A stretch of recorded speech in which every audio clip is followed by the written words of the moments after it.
Me to feel, even though we're going to read the first 10 verses, our focus tonight is just the first 3 verses of Ephesians chapter 2. And this is really a very, very, very vital thing. It's a bit of a negative message, but it's a vital thing to understand.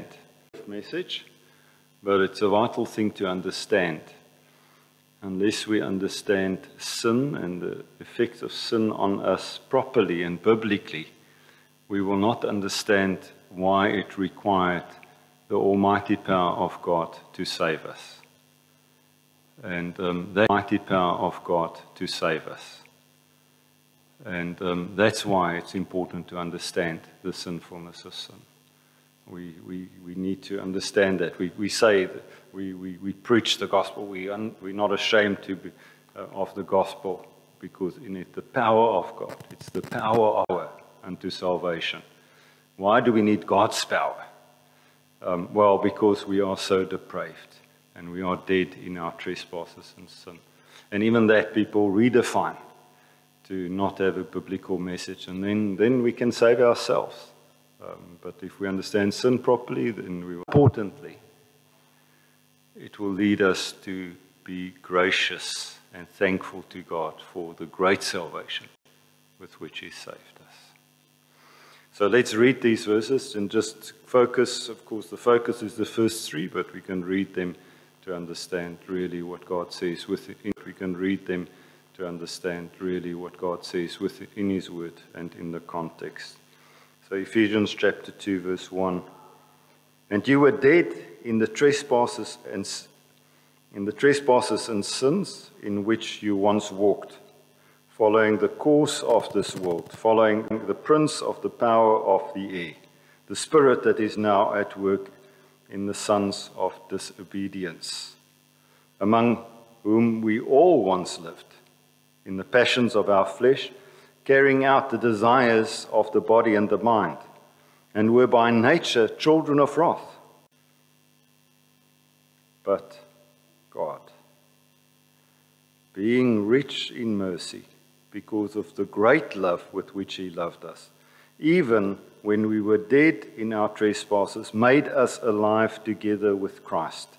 By grace you have been saved, by grace you have been saved, and raised us up with Him and seated us with Him in the heavenly places in Christ Jesus, so that in the coming ages He might show the immeasurable riches of His grace in kindness toward us in Christ, Jesus. For by grace you have been saved through faith, and this is not your own doing. It is the gift of God, not the result of works, so that no one may boast. For we are His workmanship for good works, which God prepared beforehand that we should walk in them. Let's pray.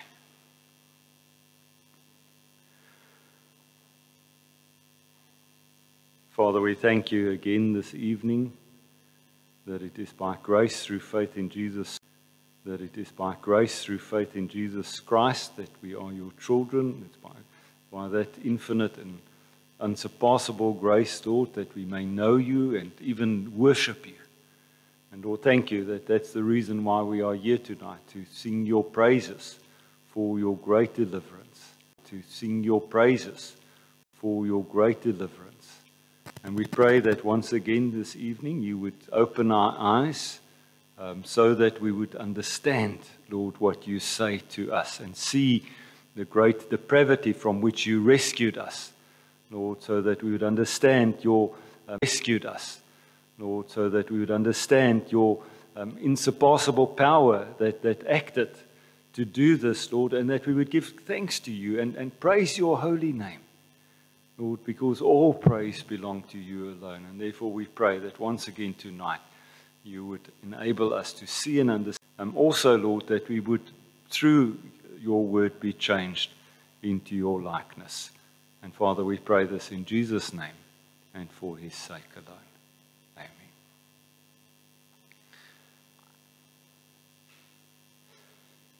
I've already said that if we don't understand, this is by far the area in which the church and the doctrine of the church has been attacked the most. It's an area which Satan would again and again tempt believers with, so that we would not keep our eyes on the cross and save us, but do all other things to save us. And only Jesus saves us, and He saves us completely. He saves us from the beginning to the end. He's not a partial Savior. He's a Savior that saves us to the end. But without a proper understanding really of our desperate state, when we were still dead in our trespasses and sin, we would have no appreciation for the gospel, the good news. But we were desperately and hopelessly alienated from God because of sin. And it's important for us to understand His Son to help us cope with our problems. That's not what Jesus came to do. He did not come to give us a better life on earth. That's not what He came to do. Jesus did not go to the cross so that we could feel better about ourselves. And that's sometimes what we say and what other people say. That's not why Jesus came. Christ came and offered Himself on the cross to deal with our most fundamental, pervasive, and eternally devastating problem: sin.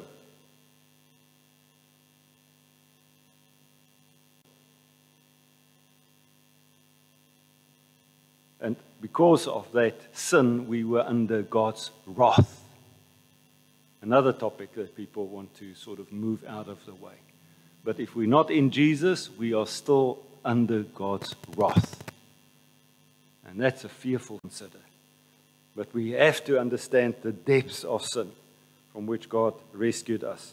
Or otherwise we'll never appreciate the richness of His grace and the extent of His love for us. We cannot, if we do not properly understand sin. We also won't look at sin and entangled by it, because we will think we can go to some self-help thing to help us to overcome. Sin is deadly. And sin, if we don't understand that, then we are easy prey for sin. But if we have an accurate biblical understanding of sin, then we can, by God's grace, overcome it and defeat it. And that's why it's important that we understand just the exceeding sinfulness of sin. We've already seen that Paul in this sin. We've already seen that Paul in this epistle, this letter, has written in chapter 1. He told us in that long sentence in chapter 1 from 1 to 14 that we can praise God for His manifold spiritual blessings in heavenly places in Christ. And those included that the Father chose us in Christ before the foundation of the world, and that the Son redeemed us through His blood. And we were singing those songs this evening, making known to us the mystery of His will for the ages. We also have heard that Paul prayed for the Ephesian believers that God might grant them a spirit of wisdom and revelation in the knowledge of Him, especially that they would understand those three things. What is the hope of His calling, and what are the riches of the glory of His inheritance in the saint, and His power towards us who believe. And that's where we ended. That power is the power that saves us. And without that power we cannot be saved, because that is how sinful sin is. Sin requires God's action. And without God acting through His Son and by His Spirit, there's no way acting through His Son and by His Spirit, there's no way that anyone can be saved. The almighty power of God that raised Jesus from the dead and seated Him at the right hand of God, far above all authority and power, is what we need to be saved from our sins. We'd never praise God and glorify Him as we should if we lose sight of where He saved us from and what He saved us from. We will not be grateful for our salvation, and we will forget where we were and still would be if it wasn't that God acted and reached the only reason, if you are saved today, that you are saved. So in chapter 2, we see what God has done for us. And just a general outline of chapter 2 would be that we would see what God has done for us individually and corporately, in our past and our present, in our future. In our past and our present, in our future. That would be a division of chapter 2. So in our text tonight, it shows us our past before the Lord rescued us from judgment, so that we'll appreciate the great richness, the riches of His grace. And if we are outside of Christ, we are spiritually dead. We can't help ourselves spiritually at all. People redefine death to say they can. But otherwise, death or dead doesn't mean dead. And God makes it very clear, especially if you read on. And by nature, our very nature, we are under God's wrath. Just because of who we are by birth, we are under God's wrath. Sinners by birth and sinners by action. And sinners under condemnation. That's who we are. Who we are. And the light of God's word, as the light of God's word shines into our hearts, we grasp that only our outward circumstances, and this is important for us to understand, that if you have not committed any grave and really big sins, it's really because of God's common, any grave and really big sins, it's really because of God's common grace. In giving you maybe a believing family or Christianized even family, or bringing you up in a Christianized society. That's God's grace. Otherwise, you would have been really acting on your moral deprivation. And we see that in some societies who are not Christian. We see that amongst the cannibal tribes. There's no conviction, there's no moral law. There's in their hearts a little bit remnants of that. But in society, things like lying, things like stealing has become commendable. And therefore everyone eat each other quite literally. And that's what we would have been if it wasn't for God's common grace. Exactly like that. And God's common grace keeps us from acting, explains and describes for us what our sin looked like. And he describes the past sinfulness in this section before us this evening as Gentile believers. And then he says, no, it's not just the Gentile believers, it's us too, we too, the Jewish believers also.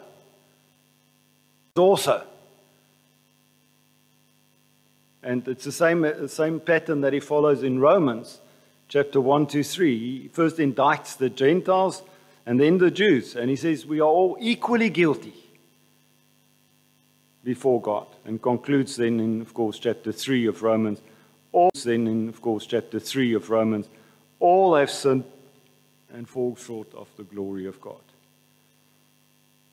So even if your part, is relatively clean, God wants you to see yourself in the mirror of His Word, and in particular this portion of His Word. So be on guard against the deadly power of indwelling sin, and that you thank God daily for saving you from the eternal consequences of sin. We cannot take that for granted. Paul again and again applies this in his letters, most so in Titus chapter 3. In Titus chapter 3, reminding the believers that and Titus in particular, but the believers in Crete also, that this is who they were before God by His grace acted on them. And so we would be the same as the worst society out there. We would be the same as the worst society out there if it wasn't for God's grace, and even worse. Because that's just the things that we act on. But there's much more murderous thoughts and deceitful thought and immoral thoughts in our hearts than what we ever act on. But it gets expression through our actions. So he starts by in their trespasses and sins. Before God made us alive, we were in a desperate situation. Very desperate situation. Dead in our trespasses and sins, in which we walked, says the text. We were spiritually dead before God saved us. I said earlier, people redefine what spiritually dead means. Denying God's sovereignty in our salvation means we have to redefine what it means to be spiritually dead, because we don't want to acknowledge that God is sovereign, only God can save us. Then we say, well, we weren't really dead. Or we weren't really dead. Or God, when He poured out His Spirit, made us alive so that we can now freely choose whether or not we want to be Christians. That's not what the text says, does it?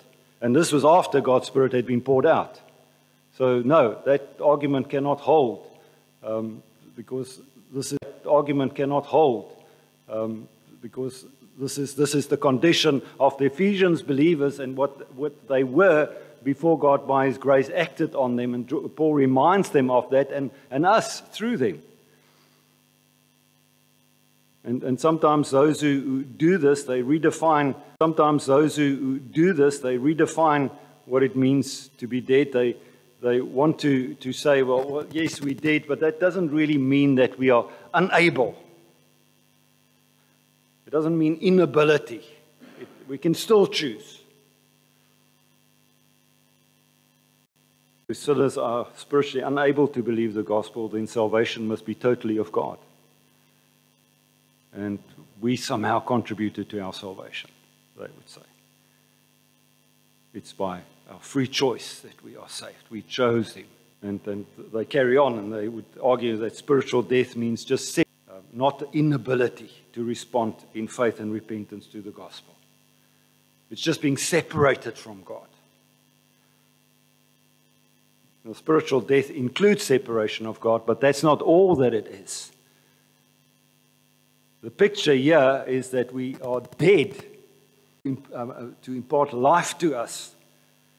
It implies that we are unable. There's an inability on the part of a dead sinner to do anything to affect his own resurrection. The best picture in the Bible is really Lazarus. Great illustration of this truth. Lazarus was dead. Lazarus didn't contemplate whether, well, should I listen to Jesus and now decide to follow Jesus and hear Jesus and respond to Him? No, the very act of Jesus speaking His life-giving words resurrected him and brought him forth. And that's what we were when we were saved. That's spoken to us. God, in a wonderful way, He gave us life so that we can respond to His call and His word. It's a life-giving word, the gospel word. And Jesus even explicitly says this. And we know these scriptures, but I just want to remind. And Jesus even explicitly says this. And we know these scriptures, but I just want to remind you of them, because it helps us to answer those who don't know and that would not acknowledge this. Jesus says this in John chapter 5, verse 21. He says it this way: "For just as the Father raises the dead, gives them life, even so the Son also gives life to whom He wishes." Oh, that's offensive, say some people. That Jesus gives life to whom He wishes. I don't like what God does, and if you are saved, then you are thankful for that. It's not because of anything that you do. It's because Jesus chose you and to save you, and that's why you are saved. Jesus states quite explicitly the inability of sinners to come to Him in John chapter 6, verse 44. He says, no one can come to me unless the Father who sends me draws him. And I will raise him on the last day. No one can. No one is able to. No one is able to. Well, am I able to or not? Well, Jesus says you're not. Well, I'd rather believe Jesus. And just in case you don't believe Him, He repeats this. So this is really important for Jesus. And just in case you don't believe Him, He repeats this. So this is really important for Jesus. If Jesus repeats something, then He wants us to understand this and accept it as a biblical truth, an eternal truth, a spiritual truth. in chapter 6, the same chapter 6, in verse 65, he says, "For this is the reason I've said to you that to him by the Father."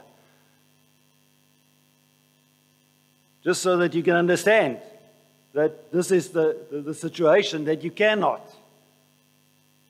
No one can means we are unable to come to God apart from his almighty intervention. God imparts new life. In John 8, verse 43, Jesus said to the obstinate Jews, he said, "Why do you not understand what I'm saying?"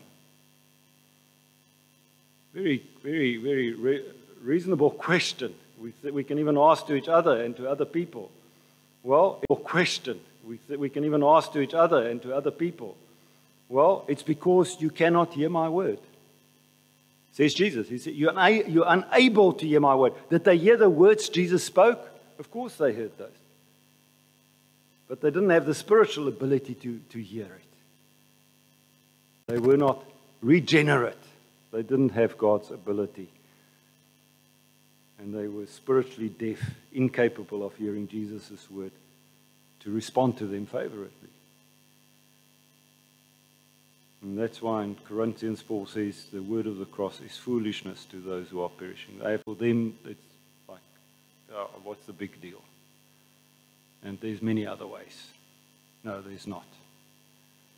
Paul goes on in 1 Corinthians chapter 2, verse 14 to say the natural person does not accept the things of the Spirit of God, for they are foolishness to him, and he is not able to understand them because they are spiritually discerned. So God makes it very explicit. There's no ability on our part to understand and to grasp the truth of the gospel. Unless God understand and to grasp the truth of the gospel. Unless God acts on our behalf first.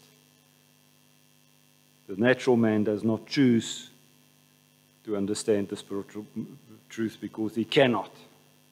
He's not able to. He lacks the capacity. And 2 Corinthians 4:4 says, the God of this age or this world has blinded the minds of those unbelieving that they might not see the light of the gospel of the glory of God, who is the image of God. There's another reason. We are dead, and there's also the spiritual effect of Satan working in our minds and hearts to prevent us from hearing and understanding. And blind people, if I'm blind, I cannot choose to see. Oh, if I'm blind, I cannot choose to see. Oh, I choose to see. Well, that's not going to change anything. You're still blind. But I have a free will. I can choose. No, your state is the same. You see, it's the same as dead. Your state is the same. You see, it's the same as dead. We can't redefine the thing to mean something else than what it means. It means what it means. God's word is given for children, and the most simple explanation is the explanation that we have to deal with. The moment we have to say, well, God doesn't really deal with. The moment we have to say, well, God doesn't really mean what he says, then we're in trouble. Then we're on a path to a heresy. So God does mean what he says, and what he says is really what he means. So that's what we hear and accept, because he knows. Spiritual death means separated from the holy God because of our sin, but also being spiritually incapable of responding favorably to the truth of the gospel, unless God raises us from spiritual death to life. And the area that your trespasses and sin in which you formerly walked, says the text. Trespasses and sins are essentially synonymous in the plural. We walked in them because our entire life before God saved us was one of repeated and perpetual disobedience to God. And even if we didn't do bad, big sins, our hearts were desperately wicked. And our motives was not for God's glory. And that makes it sinful. This further emphasizes sort of what we were like as unbelievers. It carries on and it says that we were characterized by disobedience. This is what the spiritually dead looks like. They disobey God. And this is, we can't always see this, as I just said. Sometimes people look very moral and law-abiding and decent, but their hearts are towards God. So we must be careful. We cannot see people's hearts. But God tells us we can see their hearts. We can see our own hearts before God by His grace saved us through God's word. And that's exactly what it looked like. All of our hearts. The depravity of the human race. All of our hearts. The depravity of the human race is because we do not fear God. That's the real reason. The fool says in his heart, there's no God. Who would be so arrogant to say that, to claim that untruth with so much evidence for them of God's existence, and cries forth for the glory of God? We just read that psalm today, Psalm 19. There's evidence of God's existence all around us, and the fool says there's no God, and therefore this must be the work of something else. Just because we don't want to face the fact that God exists and that we are in terrible danger. And we are accountable to Him, and He has a right to us. And Paul says these Ephesians formerly walked in their trespasses and sins. Formerly, previously. This is where they were before God by His grace saved them. When God by His grace saved them, they didn't continue to walk in their sin. They didn't continue to walk in their sin. And their life wasn't characterized by sin from that point on. That's important to acknowledge. John says the same thing, and I want you to hear these words, because this really helps us to. John says the same thing, and I want you to hear these words, because this really helps us to bring these things together. 1 John chapter 3, verse 9. No one who is born of God practices sin. Why? Because His seed, whose seed? God's seed, abides in you. God's life. What can take away God's life? If we have been resurrected spiritually and we have God's life within us, an indestructible life, what can destroy us? Nothing. And this is what this says. His seed abides in us, and He cannot sin because He is born of God. Now you have to understand really what cannot sin means. And if you read it in the Greek, you will see cannot continue to sin. There's a continuous sense there. In other words, he's not caught up by sin. There's a continuous sense there. In other words, he's not caught up by sin, and there's no escape, there's no remorse, there's no repentance of sin. No, he can sin, but he cannot be he's not walking in sin, he's not characterized by sin. And he will never be. You can say, well, you're a murderer, and you're a liar, and you're an adulterer, and you're a thief. If that's what people see in your life, then you need to ask yourself a very serious question. Is God's life really in me? Because that's not what characterizes believers. If we profess to be born under the power of the world, the flesh, and the devil, or outside of Christ live under the power of the world. These Gentiles formerly walked according to the course of this world.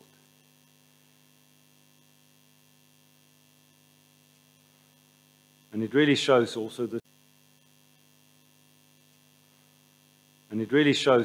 transitory nature of the present evil world, in contrast, of course, to our eternal heavenly home. Now, what is the world? And we always have to say this. It's the system under Satan's control that is opposed. Always have to say this. It's the system under Satan's control that is opposed to God. It's not the world, the created world. It's the world system that is opposed to God. And the operating principle of the world system is self-seeking independence from God. To deny God and somehow to say, as the fool says, there's no God. It will even actually sometimes make use of God to reach its goals. But never to give God the glory or let God, to give God the glory or let God be the one that rules. And this is why John also says in 1 John chapter 2 that we should not love the world or the things of this world. If anyone loves the world, the love of the Father is not in him. If anyone loves the world, the love of the Father is not in him.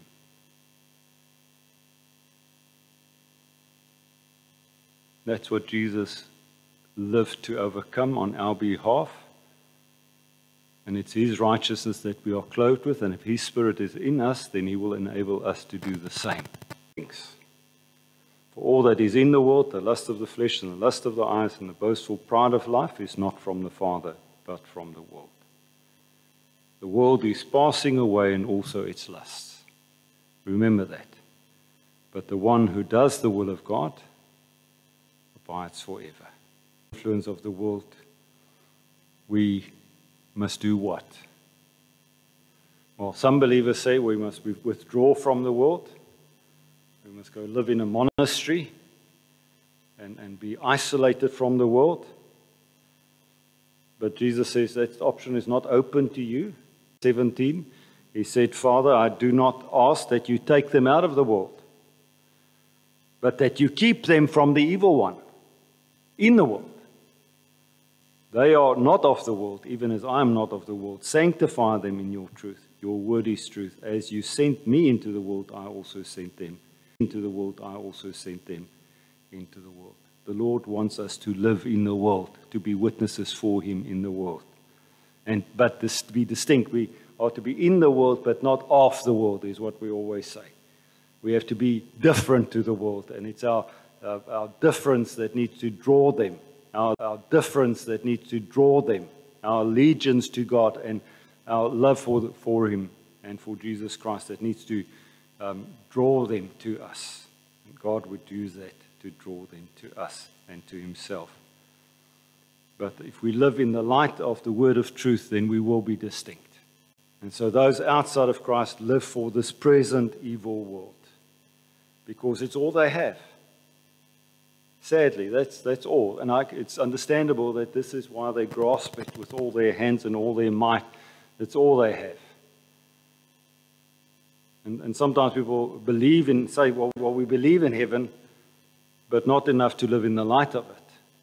Some people even say they believe in hell, but they think they will not end up there because it's only for really, really bad people, not them. They're not that bad.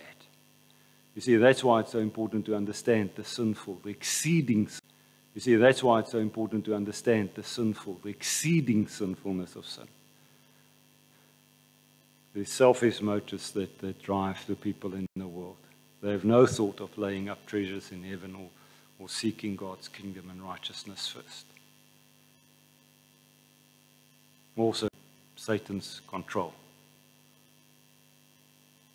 They're not demon-possessed, but they are controlled by him. They formerly lived following the prince of the power of the air, the spirit that is now working in the sons of disobedience. Not just dead, we're under Satan's control. And does Satan want us to choose for God? No, of course not. That's not his nature.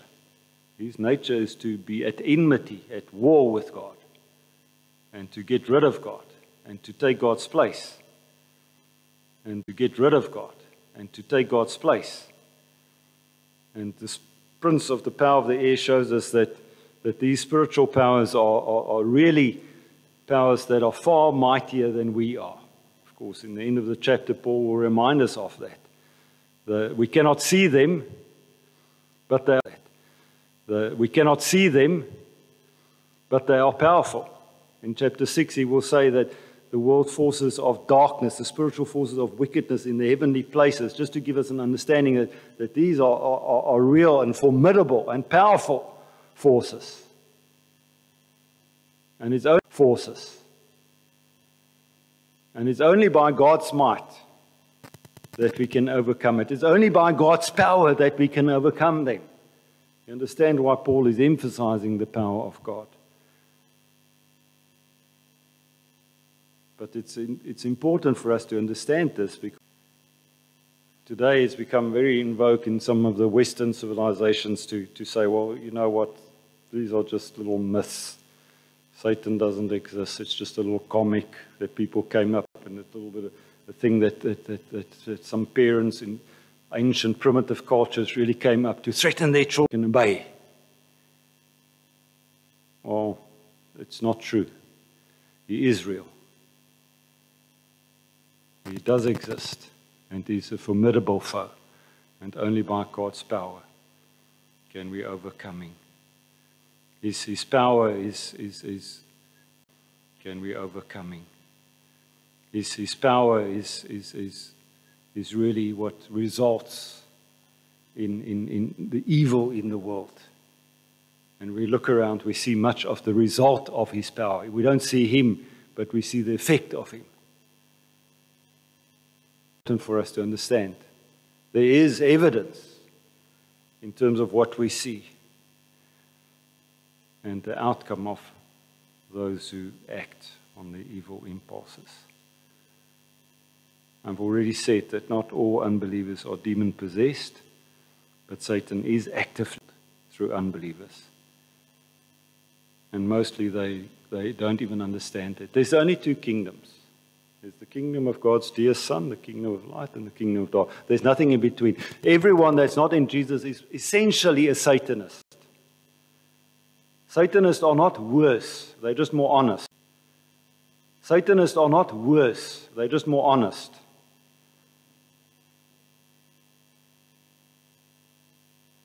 And that's a terrible thing to say, because we have so many friends that are not Christians. No, they really are dead in their trespasses. They're under Satan's influence. So it shouldn't surprise us if they act on that. We should have pity on them and preach the gospel to them so God by his grace could save them too. But they are in Satan's kingdom. They are his puppets to do his will. And they cannot do anything else. They are actually captivated. They live without knowing that they're actually in Satan's domain of darkness. They think they live independently of God, and they have no fear of God. But they really are furthering Satan. They're really just playing along with what Satan wants them to do. It's not them and their great sovereignty that accomplishing this. This is because of Satan's control. More so, those who are outside of Christ live under the power of the flesh. That's another power that we underestimate. Among whom we all lived in the passions of our flesh, carrying out the desires of the body and the mind. The desires, the passions of our bodies and our minds. And Paul says, we too, this is the religious Jews. And Paul says, we too, this is the religious Jews, including Paul, were like this. The flesh refers to the human nature as conditioned by the fall. In Galatians, we see that the desires and the deeds of the flesh are against the power now and the fruit of the indwelling Spirit.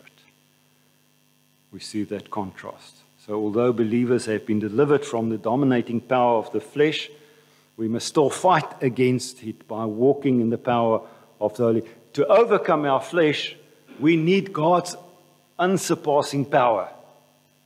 It seems like believers have this idea that because they are saved, they can now fight against the flesh in their own strength and by setting up all sorts of rules to guide them and protect them. You need God's almighty power to deliver you from your own flesh.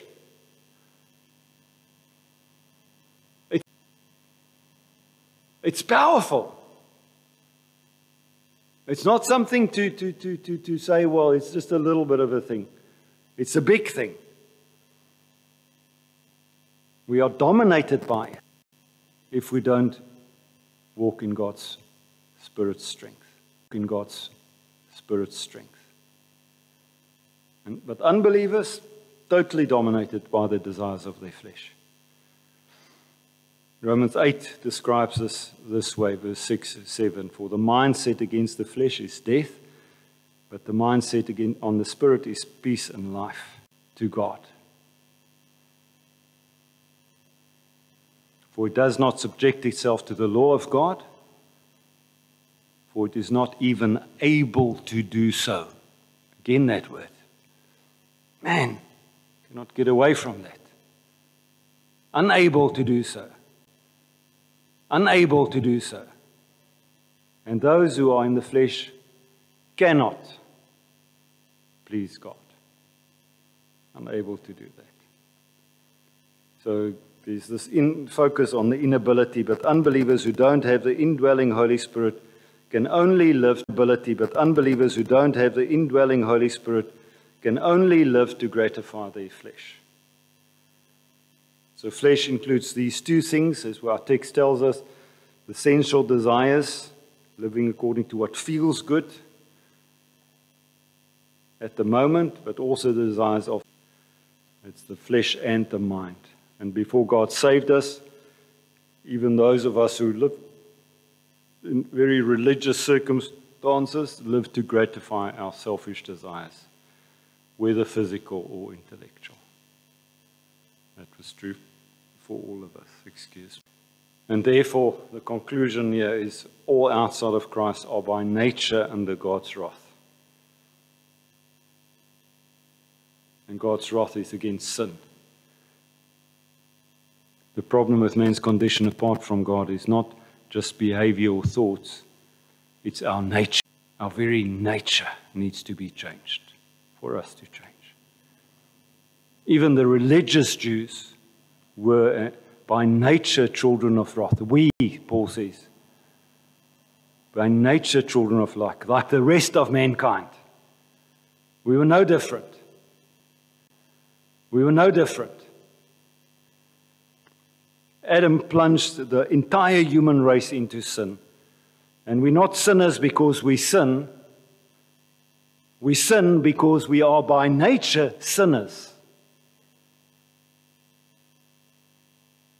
We act on this impulse, this nature that we have, and therefore we sin. We are born in this condition, alienated from God and in rebellion to sin. And unbelievers cannot exercise free will to believe the gospel because their nature cannot be. It's like dressing up a pig. You can dress up a pig and you can make it look very pretty and you can even train it. But when it sees a puddle of mud, it will just do what its nature tells it to do. Jump in the mud. That's who we are by nature. Our nature has to change. We have to become sheep in order for us to act like sheep. But by nature we are dogs and pigs. I'm sorry. Dogs and pigs. I'm sorry. It's just an illustration, but just to help you to understand, our nature is a detestable nature, and apart from Christ, we are by nature children of wrath. Our nature has to be changed. And who can change his nature? God can change our nature, but we cannot change our nature. We need God to act to change our nature. So it's much more than just dead. It's not more under the power of Satan and the power of our flesh. Our very nature needs to be changed. And for that we need God to act.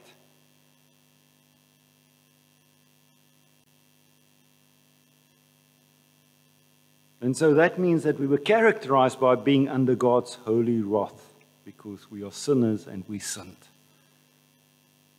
And that's another thing that people reject. Now, God's wrath is a terrible thing and it's a negative thing. We don't talk about that. But it occurs. Wrath is a terrible thing and it's a negative thing. We don't talk about that. But it occurs hundreds and hundreds of times in the Bible, in both the Old Testament, not just in the Old Testament, also in the New Testament, and it carries on even in Revelation. And if we are Bible-believing Christians, then we say what God says. God's holy, settled hatred against all sin. That will result in the final eternal judgment of all sinners. If you just think that through, then you understand why God hates it. Casting them into the lake of fire. John 3:36, to be born again, to enter into the kingdom of God, and God sent His Son, loved the world so much that He sent His Son, so that all who believe in Him will not perish but have eternal life. In verse 36 says, he who believes in the Son has eternal life. Wow. Raised, He's been resurrected. He's no, the Son will not see life, but the wrath of God abides on them. They're still under God's wrath. Now that's the most important thing. So when you are saved from God's wrath. And what can save you from God's wrath? Only God. Nothing can save us from God's wrath except God. You see the tautology here. Add it up just to tell us that only God can save us. Only God's insurpassable power can tell us that only God can save us. Only God's insurpassable power can resurrect us, raise dead sinners from love, to send us free from bondage to sin, give us a new nature as children of God and with God's life in us, and save us from the wrath of God. All of remember this, what will be our response? Well, as believers, if we think back and think that's where we were, we will think, well, it's only God's grace that saved us. It's nothing in us. We have nothing to boast of. And we will praise God for it. And that's where we go next week, by God's grace. Because the very next verse tells us how we escape this. It says, but God, being rich in mercy because of the great love with which He loved us, even when we were dead in our trespasses and sins, love with which He loved us, even when we were dead in our trespasses and sins, made us alive together with Christ. By grace you have been saved. Wow. And this, of course, is exactly what this table tells us. This table tells us that if it wasn't for God's grace in giving His Son in our place to die for our sins and to raise to newness of life, we could not be resurrected from the dead. But because Jesus was resurrected from the dead, we can be saved free from sin, so that we can worship God. This table is always, those two words, Martin Lloyd-Jones said it. He said those are the most two incredible words in the Bible, but God. And thankfully they are there. But God.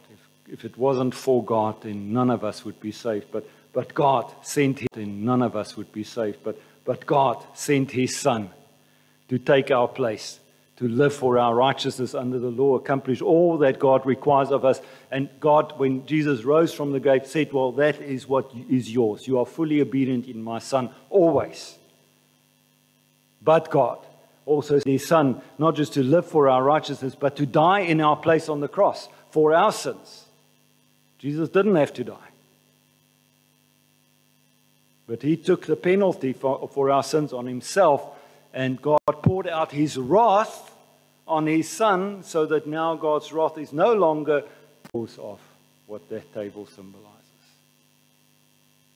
So as we come to this table this evening, the bread really is just reminding us of the body of the Lord Jesus Christ, and the cup reminds us of the blood, the lifeblood of the Lord Jesus Christ, by which the new covenant was inaugurated, His law on our hearts, and made us walk in His ways. Wow. That's what the new covenant does. This is what God does. So if we have a new character, we walk in a new way. And this is what God does. So if we have a new character, we walk in a new way. And this is what God, by that new covenant, does. And He forgives all our sins, and He teaches us. He trains each one. We no longer have to be trained by people. God's Spirit, through His Word, trains us. Yes, we can come alongside each other and disciple each other to maturity. Yes, we can come alongside each other and disciple each other to maturity. But we wouldn't be able to understand and heed what God says if it wasn't for God's Spirit within us. And that's the gift that comes through that new covenant that Jesus inaugurates by His blood. Let me just say one other thing. That covenant is also a testament, Hebrews tells us. What does that mean? The testament becomes active when what? When the person who makes the testament dies. When Jesus died, His will, law, almost, unchangeable. So there's nothing that can change it. It's ours, and we have all the privileges that He has died for. It's all ours. It's our real possession because He made it. He wrote it because He made it. He wrote it into His will for each one that believes in Him. Inalienably ours. That's what that table this evening means. So I'm going to pray, and then I'm going to distribute the bread and the grape juice. And so I'm going to pray, and then I'm going to distribute the bread and the grape juice. And every believer is welcome to partake. But let's just wait for each other so that we can do it all together. So let's pray.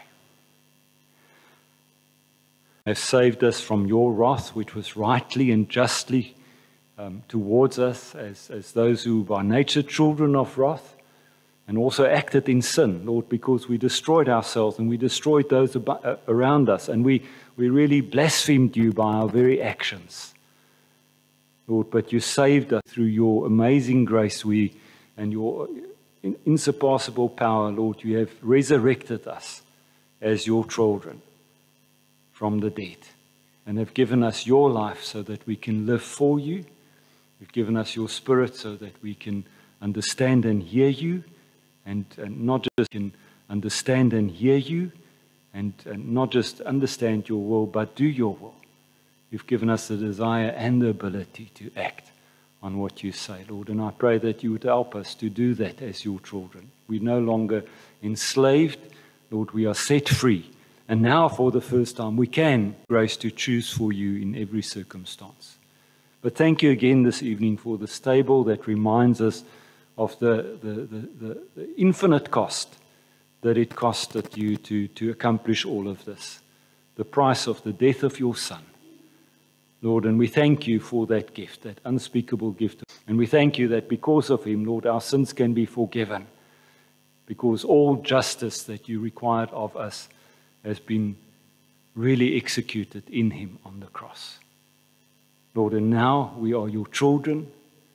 We have your Spirit in us, and your Spirit really gives us the power to say, your Spirit in us, and your Spirit really gives us the power to say, Abba, Father, Lord, and you've given us rights to be called children of the living God. Lord, how privileged we are. Help us to act more as your children in this world. Thank you for this table, Lord Jesus, that reminds us of all of this. Jesus, that you have brought us to be yours. You own us, and we gladly are your slaves, Lord. We are your happy slaves, and we once again this evening say, Lord Jesus, your will be done in our lives. Help us to act in obedience to what you say and command us. For your sake alone.